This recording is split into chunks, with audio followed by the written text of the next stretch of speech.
In which countries are U.S. nuclear weapons deployed? During the war in Ukraine, Russian President Vladimir Putin announced the deployment of tactical nuclear weapons on the territory of Belarus, a close ally of Russia. The deployment of nuclear weapons in allied countries is not a new phenomenon. It occurred extensively during the Cold War as part of the rivalry between the United States and the former Soviet Union. In fact, Belarus, formerly part of the Soviet Union, was once a republic that possessed nuclear weapons. However, like Kazakhstan and Ukraine, Belarus transferred its nuclear weapons to Russia in the 1990s in exchange for security guarantees from three countries: Russia, the United States, and the United Kingdom. President Putin stated that Russia's deployment of tactical nuclear weapons in Belarus was carried out at the request of Belarusian President Alexander Lukashenko. He compared this move to the United States' deployment of nuclear weapons in NATO member states and U.S. allies in Europe. So when did the United States begin deploying nuclear weapons in Europe? And which countries currently host them?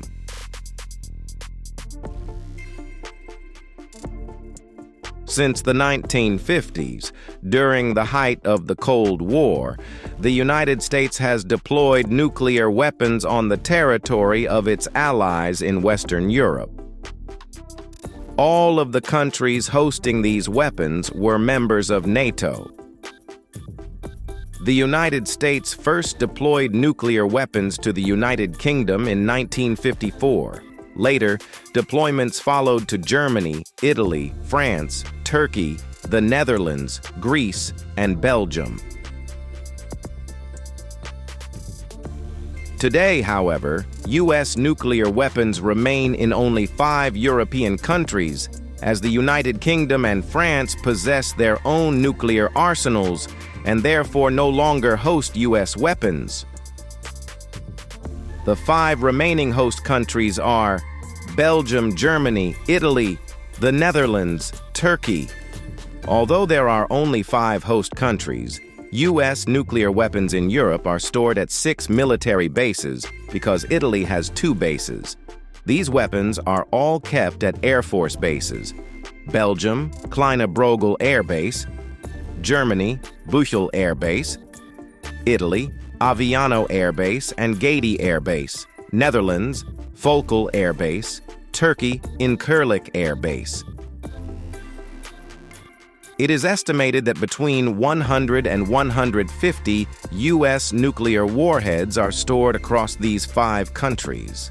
These weapons are primarily B-61 nuclear bombs. Since the outbreak of the war in Ukraine in 2022, and following Russia's announcement of deploying tactical nuclear weapons in Belarus, Poland, a NATO member, has declared that it is ready to accept U.S. nuclear weapons on its territory. It is important to clarify that the B-61 nuclear bombs currently deployed in Europe are primarily gravity bombs, meaning they are not traditionally guided weapons. However, newer versions, such as the B-61-12, which is a guided nuclear bomb, can be carried by advanced fighter jets like the F-35A Lightning II. During the 1970s, when Cold War tensions between the United States and the Soviet Union reached their peak, the U.S. deployed more than 7,000 nuclear weapons in Europe. By the late 1980s and early 1990s, as Cold War tensions declined, the United States began significantly reducing its nuclear presence in Europe. Although the B-61 is often described as an older nuclear weapon, its explosive yield can reach hundreds of kilotons. By comparison, the atomic bombs dropped on Hiroshima and Nagasaki in 1945 had yields of approximately 15 kilotons and 21 kilotons, yet they killed over 100,000 people. This raises a sobering question. How many lives could be lost if a weapon with a yield of hundreds of kilotons were ever used? During the Cold War, the United States used its nuclear arsenal in Europe to deter the Soviet Union. At that time, Soviet conventional forces vastly outnumbered NATO troops, making U.S. nuclear weapons a crucial security guarantee for European allies. Today, NATO has expanded significantly, and the Soviet Union no longer exists. So why does the United States continue to maintain nuclear weapons in Europe? The U.S. already possesses multiple nuclear delivery systems capable of striking from American territory, including intercontinental ballistic missiles, ICBMs, strategic bombers, fighter aircraft, nuclear submarines, aircraft carriers.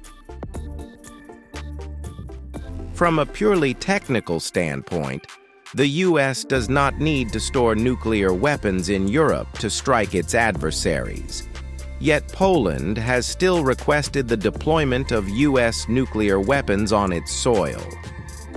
Military analysts argue that although the Soviet Union collapsed, Russia remains a major adversary of the United States, alongside other potential rivals such as China, Iran, and North Korea. Maintaining U.S. nuclear weapons in Europe reassures NATO members of America's commitment to their defense. If the United States were to withdraw all nuclear weapons from Europe, it could send a dangerous signal that NATO is weakening and that U.S. support is diminishing. Even with NATO at full strength, Russia still invaded neighboring Ukraine. So how much more vulnerable would countries near Russia feel if NATO were weakened or no longer existed?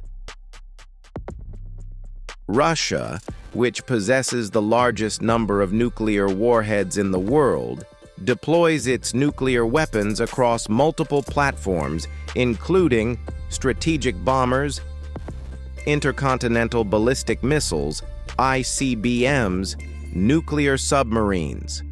These weapons are believed to be distributed across numerous military bases throughout Russia. One particularly sensitive location is Kaliningrad, a Russian exclave situated between two NATO member states, Poland and Lithuania. Suspicion regarding nuclear weapons in Kaliningrad intensified in 2018 when reports emerged that Russia had deployed Iskander missiles, which are capable of carrying nuclear warheads, to the region. Western intelligence agencies have also reported that Russia has been expanding a nuclear weapons storage facility in Kaliningrad. In April 2022, Lithuania's defense minister stated that Russia had stored nuclear weapons in Kaliningrad for a long time. For this reason, Poland's readiness to participate in U.S. nuclear sharing arrangements is not without justification, given its proximity to Kaliningrad, which is widely suspected of hosting Russian nuclear weapons. Thank you very much for watching, and we look forward to seeing you again in the next video.